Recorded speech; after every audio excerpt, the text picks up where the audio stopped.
So, hey Leute, Dennis Gore hier. Ich stehe hier gerade mit Dominic Frisby und wir müssen jetzt auf Englisch wechseln. Dominic did a great, interesting talk on Bitcoin yesterday. Maybe for people on the audience who don't know you, just say who you are and what you do. Guten Tag, wie geht?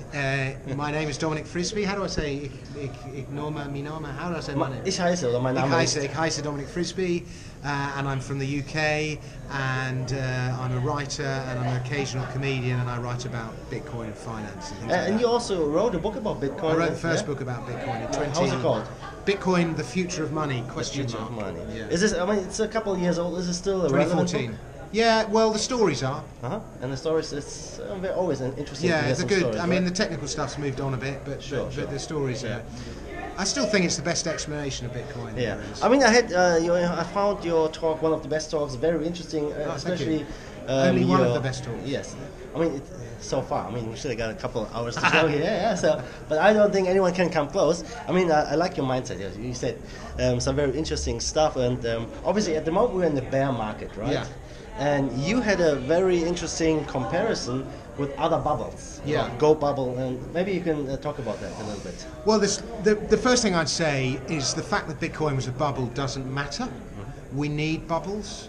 Bubbles accelerate investment. So, you know, people dismiss Bitcoin as tulips. Well, the tulip bubble built the flower industry in Holland, and even today, Holland is still the world leader in flowers, 379 years later after the flower industry. So the tulip bubble built an infrastructure for an industry that's brought prosperity to Holland for nearly 400 years.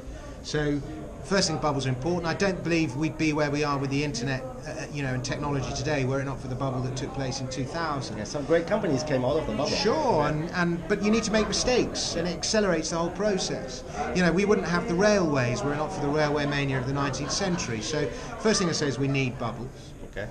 The next thing is this is just a random observation. There's no guarantee. Sure, that's right. But I asked myself, was the crypto bubble that we saw in 2017, was that 2000 for the internet, or was it 1995? And we've still got, Bitcoin.com to come. We've still got the 2000 bubble to come.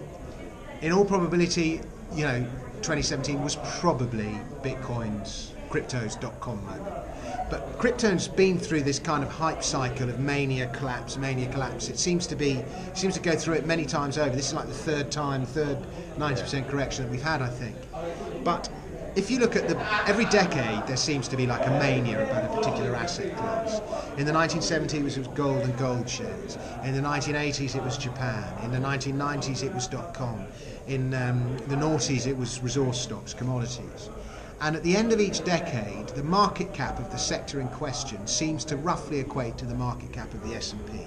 So the value of gold and gold shares by 1980 was equivalent to the market cap of the S&P. Ditto Japan by 1989, ditto .com in 2000, ditto commodities maybe 2008 or 2011. When oil went to $147 2008, we forget that. The bubble of this decade is crypto. And yet we've been nowhere near the market cap of the S&P. The entire market cap of the S&P is 23 trillion. The market cap of crypto at the peak of the bubble was maybe 800 billion. At the moment we're like 140 now it's billion. 140 billion. McDonald's is worth more than the whole crypto sector. Is it? Yeah. Well, there's some justification for that. I think it employs more people. But the problem with McDonald's is it's dealing in tangible assets, and the future is intangible. Were crypto to do the same thing that those other major bubbles did, then we can expect a market cap of something like 23 trillion, which is a lot higher than where we are today. Well, everything goes to zero. Well, it's not going to go to zero. No, it's not going to go to zero. Yeah. So I mean, it's inevitable that crypto, in some form, is the future of money, because the money and technology go together, they advance together, and the breakthrough technology that is solving the problem of double spending and all that just means that crypto is the future. And I mean, this is a very enterprise level event where they want to embrace regulation, embrace the whole government getting in, and it's a big chunk of the crypto community basically in the anarchy mindset. What's your take on that? Well, I'm an anarchist. I support anything that subverts government. And so that's what I'd like to see happen. So you think unfortunately, anarchy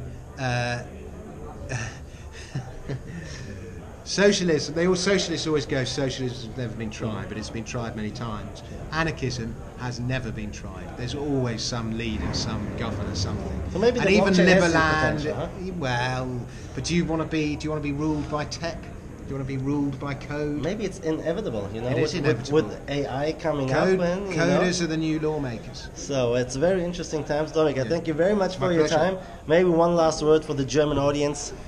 Wie geht? Es geht gut, ja! Check out his book, right? I'm gonna show you a link in the description. Also Leute, macht es gut, schwenkt gut, ihr wisst Bescheid, wie immer.